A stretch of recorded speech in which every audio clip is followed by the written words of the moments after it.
Good evening everyone. मैं 2006 में AFMC arm force medical college Pune का एग्ज़ाम देने के लिए जबलपुर गया था। जबलपुर मेरा सेंटर था और मेरा सेंटर था केंद्रीय विद्यालय। तो मैंने सुबह सुबह रिक्शे वाले को बोला कि भैया मुझे केंद्रीय विद्यालय आप छोड़ दो। रेलवे स्टेशन के पास एक धर्मशाला में मैं रुकता था, क्योंकि 2 बार एग्ज़ाम दिया था, दोनों बार मैं वहीं रुकता था। तो धर्मशाला से केंद्रीय विद्यालय जाने के लिए मैंने एक रिक्शा पकड़ा सुबह सुबह स्टेशन के पास से, और उस रिक्शे वाले ने मुझे ईमानदारी से केंद्रीय विद्यालय में छोड़ दिया। वहाँ जाने के बाद जब मैं एग्ज़ाम सेंटर में एंटर किया और सीधे सीधे बोर्ड पे अपना रोल नंबर देख रहा था, बाहर बोर्ड लगा होता है जिसमें आपका रोल नंबर चिपका हुआ होता है, तो मैंने देखा कि यार मेरा तो रोल नंबर ही नहीं मिल रहा है। बाद में मुझे ये नज़र आया कि ये तो केंद्रीय विद्यालय 1 है और मेरे एडमिट कार्ड में सेंटर लिखा हुआ था कि केंद्रीय विद्यालय 2।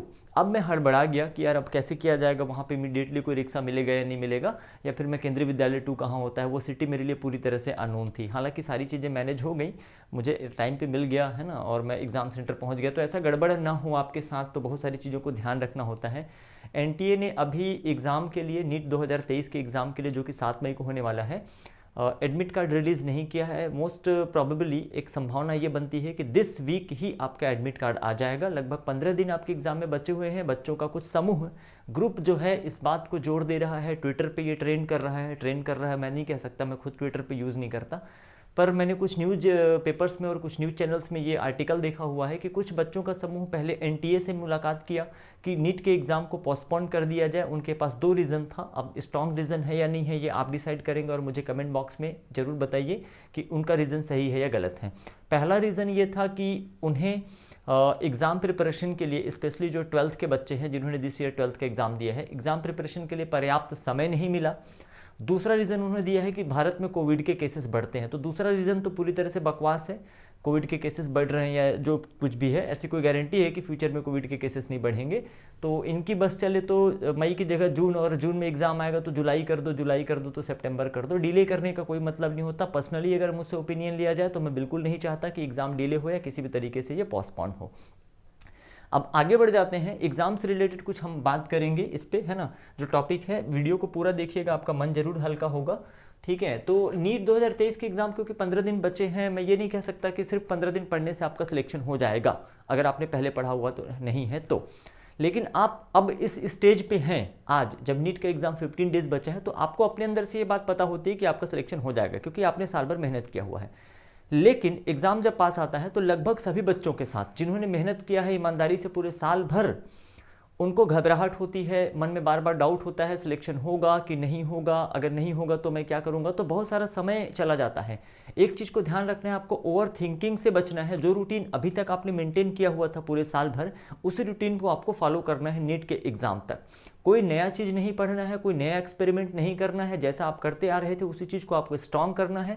प्रॉपर रिविजन करते रहिए और अपने आप पे विश्वास रखिए कि आपका सिलेक्शन होगा।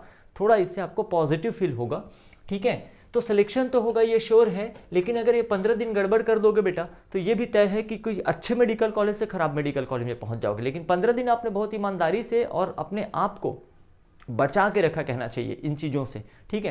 देखो, मैं खुद स्टूडेंट था, अभी भी मैं स्टूडेंट ही मानता हूँ खुद को, हमेशा लर्न करते रहता हूँ कुछ कुछ चीज़ें। तो मैं ये कहता हूँ कि जब एग्ज़ाम आता है तो हर स्टूडेंट को घबराहट होती है, इस चीज़ की थिंकिंग उसके दिमाग में जरूर आती है। आपको उसको कोशिश करना है कि अवॉइड कर सकें। 100% तो आप उसको अवॉइड नहीं करेंगे। मतलब क्या होता है कि आपको लास्ट के टाइम पे मेंटल स्टेबिलिटी को बनाए रखना है, अपने दिमाग को स्थिर रखना है, स्टेबिलिटी बनाए रखना है कि ठीक है, एवरीथिंग इज ओके, कोई दिक्कत नहीं है।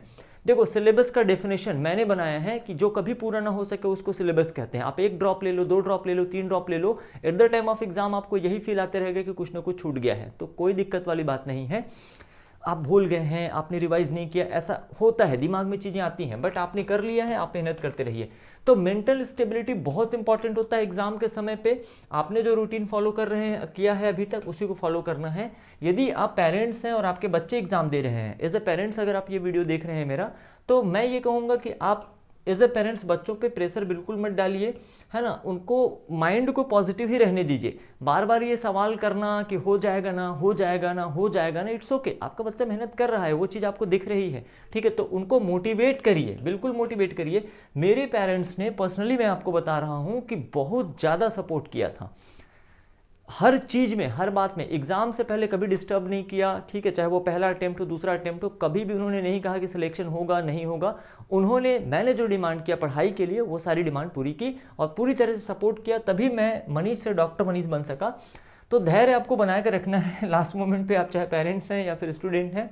धैर्य मतलब पेशेंस की स्पेलिंग मुझसे नहीं बन रही थी, मैं पेशेंट लिख दे रहा था, तो फिर बाद में मैंने हिंदी में इसको लिख दिया कि चलो यार धैर्य लिख देते हैं इस पर। तो क्या करें इससे कहीं ज़्यादा इंपॉर्टेंट क्या होता है क्या नहीं करें, ठीक है। आपको ध्यान रखना है अपने हेल्थ के बारे में भी, आपको थोड़ा सा, एग्जाम का टाइम चल रहा है ना, इस पे बाद में बात करेंगे, पहले इस पे आ जाते हैं कि लाइक, है ना। तो मैंने ये सोचा कि मैंने आपको पहले बताया कि अभी तक आपने जो रूटीन मेंटेन करके रखा है उसी रूटीन पे आपको कंटिन्यू 7 मई तक चलना है, कोई नया एक्सपेरिमेंट आपको करना नहीं है। हाँ, हेल्थ एक बहुत इंपॉर्टेंट फैक्टर होता है। कई बार ना ओवर थिंकिंग से, ज़्यादा चिंता करने से भी आपको हेल्थ रिलेटेड इश्यूज आते रहते हैं ना, डर या घबराहट के कारण। देखो होगा तो पक्का डर तो लगेगा ही, ऐसा है ही नहीं, क्योंकि आपने पढ़ा है, मैंने कहा। यदि आप नहीं पढ़ा है, उस बच्चे से जाके पूछो जिसको कोई चिंता नहीं है, चाहे एग्जाम पोस्टपोन हो जाए, पहले हो जाए, प्रीपोन हो, पोस्टपोन हो, न हो एग्जाम, क्योंकि जिसने पढ़ाई नहीं करी है उसको कोई टेंशन की बात नहीं है। आप पढ़ चुके हो ना, आपने मेहनत किया है ना, आपको डर लगेगा ही लगेगा। तो ठीक है, डरने का अब मैं कैसे बोल दूं, क्योंकि मैं खुद भी डरता था इस चीज़ से, है ना, बट मेरा थोड़ा अनयूजुअल बिहेवियर हो जाता था एग्जाम के टाइम पे। लेकिन मैं जब फाइनल जिस साल मेरा सिलेक्शन हुआ तो मैंने बहुत सारी चीज़ों को अवॉइड किया उस साल, ठीक है, लोगों को भी अवॉइड किया, चीज़ों को भी अवॉइड किया, तब जाके मैं अपने दिमाग को स्थिर रख पाया, मेंटली स्टेबल हुआ और फिर मैं एग्ज़ाम दिया और उस एग्ज़ाम को क्रैक किया। हेल्थ के बारे में जैसे देखो, गर्मियों का सीजन चल रहा है, अपने आप को डिहाइड्रेशन से बचाइए, ज़्यादा से ज़्यादा वाटर ड्रिंक करिए, ठीक है। अगर संभव हो सके तो आप ग्लूकोज के साथ लो वाटर, ताकि आपके बॉडी में एनर्जी भी बनी रहे, ठीक है, राइट। तो हेल्थ पे थोड़ा ध्यान देना है, बाहर का बहुत ज़्यादा कुछ नहीं खाना है, कोशिश करिए कि बाहर का अनहेल्दी चीज़ आप न लें, फ्रूट्स वगैरह आप बिल्कुल ले सकते हैं, अनहेल्दी चीज़ ना लें, या जिससे कि आपके हेल्थ पे इफेक्ट हो, डाइजेशन खराब हो जाए या 1 या 2 दिन खराब हो जाए, क्योंकि लास्ट के सिर्फ 15 दिन बचे हैं, इसमें 1-2 दिन अगर हेल्थ के कारण आपकी पढ़ाई नहीं होती है ना, तो आप सिर्फ चिंता में पड़ जाते हो कि बस वो 2 दिन के कारण, देखो सिलेक्शन तुम्हारा हो चुका है, 15 दिन मेंटली स्टेबल रहना है, बस आप मेडिकल कॉलेज जाने की तैयारी करो, दैट्स इट। इस बात को आप ध्यान रखिएगा। अब एक इंपॉर्टेंट चीज़ ये है कि पेपर इजी आ गया या पेपर टफ आ गया तो क्या करना है आपको। देखो पहले मैं टफ की बात करता हूँ। टफ पेपर देखो, पूरा का पूरा पेपर कभी टफ नहीं होता है। आज तक आप हिस्ट्री में नीट का बता दीजिए, पूरा पेपर उठा दीजिए, 22 साल 25 साल पुराना AIPMT या नीट का, आप बताइए कि पूरा का पूरा पेपर टफ कब आया था। टफ कुछ सेगमेंट होता है, और आपको बता दूं, अगर आप टफ सेगमेंट को छोड़ भी देंगे ना, तभी भी आपका सिलेक्शन हो जाएगा 100%। दूसरी चीज़ ये कि अगर पेपर टफ आता है तो वो सबके लिए आता है, आपके अकेले के लिए वो पेपर टफ नहीं आया हुआ है, तो इस बात को तो दिमाग से आप निकाल दो। होता क्या है, कई बार जब हम एग्ज़ाम सेंटर के अंदर गए, पेपर हमने ओपन किया, कुछ 2-4 क्वेश्चंस पढ़े जो हमसे नहीं बन रहे हैं, इमीडिएटली हमने अपने ब्रेन को एक नेगेटिव कमांड दे दिया कि पेपर टफ आया हुआ है। मेरा ये सजेशन है, मेरे साथ हो चुका है ऐसा कि जब पेपर में देने गया फिजिक्स का, स्पेशली मैंने ओपन करके देखा तो कंटिन्यूसली क्वेश्चन 1 नहीं बना, 2 नहीं बना, 3, 4, 5, 6, मेरा दिमाग ही आउट हो गया। मतलब सेंटर के अंदर ही मेरा दिमाग काम करना बंद कर दिया कि यार ये तो गया, फिर से फिजिक्स में 0 आ जाएगा, रिपीट हो गया 0। तो देन मैंने ना वो पेज ही पूरा पलट दिया, ठीक है, सीधे मैं पीछे के क्वेश्चन पे चला गया और मैं देखने लगा कि इसमें से क्या मैं बना सकता हूँ, ठीक है। और एक बार मैंने जब बनाना चालू किया तो वो सारे क्वेश्चन भी मुझसे बन गए जो इनिशियली मुझे लग रहे थे कि ये टफ हैं। तो कोई दिक्कत वाली बात नहीं है, आप इजी से स्टार्ट करो, जब आपसे बनने लगेगा ना तो टफ पेपर भी आपसे बन जाएगा। हाँ, ध्यान आपको स्पीड और एक्यूरेसी का दोनों केस में रखना है, चाहे पेपर इजी आता है या फिर पेपर टफ आता है। टफ पेपर आता है तो पर्सनली मैं ऐसा मानता हूँ कि जो पढ़ने वाले स्टूडेंट होते हैं उनके सिलेक्शन की संभावना बढ़ जाती है। इजी पेपर आता है तो जो एवरेज स्टूडेंट होते हैं, लक बाई चांस उनको भी अच्छे मार्क्स आ जाते हैं। तो टफ पेपर है, कोई दिक्कत वाली बात नहीं है। आपको उस टफ पेपर में से उन क्वेश्चंस को ढूंढना है, उन क्वेश्चंस को बनाना है सिर्फ 3 घंटे में, जिससे आप अटेम्प्ट कर सके और जिससे आपका सिलेक्शन हो सके। इस केस में तुक्का मारने से बिल्कुल बचें। बाय द वे, जैसे ही आपने पेपर ओपन किया, पूरे जितने क्वेश्चंस उस पेज में दिख रहे हैं सब आपसे बन रहे हैं। आप दूसरे पेज पे गए, सारे क्वेश्चंस आपसे बन रहे हैं। अब आपने अपने दिमाग को कमांड क्या दे दिया, पेपर बहुत इजी आया है, मतलब कट ऑफ जो जाएगा वो हाई जाएगा, उसके अकॉर्डिंग आपको हाई स्कोर करना है। ये भी गलत मेंटेलिटी है। देखिए, पेपर ईजी आता है ना तो सिली मिस्टेक करने के चांसेस बढ़ जाते हैं। आप हिस्ट्री उठा के देख लो, ज़्यादातर लोगों ने सिली मिस्टेक कब किया है, जब उनको पेपर कैसा लगा, इजी लगा। पेपर जैसे ही टफ आता है ना, आप एकदम से आपका ब्रेन एक्टिव हो जाता है और आप सावधानीपूर्वक चीज़ों को अटेम्प्ट करते हो। लेकिन जैसे ही पेपर आपको इजी मिलता है, आपको क्या लगता है, अरे यार ये सब तो पढ़ा हुआ है, ये सब तो बना हुआ है। लेकिन ध्यान रखना, सिली मिस्टेक तभी ज़्यादा होते हैं जब पेपर बहुत ईजी आता है। नो डाउट कट ऑफ पे इम्पैक्ट पड़ेगा, उसका कट ऑफ ऊपर चढ़ेगा, बढ़ जाएगा। आप सिली मिस्टेक से बचिए, क्योंकि वो केस आपके लिए ज़्यादा खतरनाक हो सकता है। कट ऑफ ऊपर जाने वाला था, आपने 2-4 सिली मिस्टेक कर दी, आपका सिलेक्शन रह जाएगा। तो इस चीज़ को आपको ध्यान रखना है। ईजी पेपर आने पे बहुत ज़्यादा एक्साइटेड होने की जरूरत नहीं है, बहुत ज़्यादा खुश होने की जरूरत नहीं है। ईजी आया है तो सबके लिए ईजी आया है। जो आपसे बन रहा है, पढ़ने वाले हर बच्चे से बन रहा होगा। जो आपसे नहीं बन रहा है, पढ़ने वाले हर बच्चे से नहीं बन रहा होगा।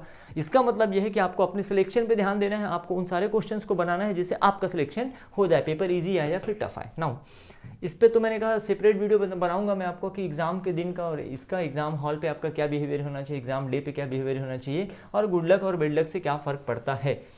इसके अलावा आपके कोई भी सवाल होंगे एग्जाम से रिलेटेड, नीट प्रिपरेशन से रिलेटेड, लास्ट मोमेंट में मैंने तो बहुत सारी चीज़ों को अपने तरीके से यहाँ पे डिस्कस किया हुआ है।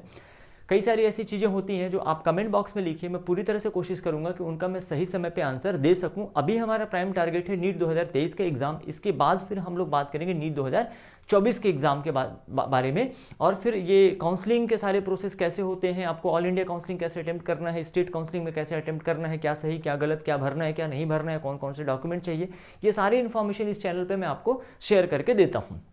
ठीक है, कोई भी क्वेश्चन है आप कमेंट करिए, मैं उस कमेंट का आंसर करने की कोशिश करूंगा। So that's all for this video, मिलते हैं नेक्स्ट वीडियो में।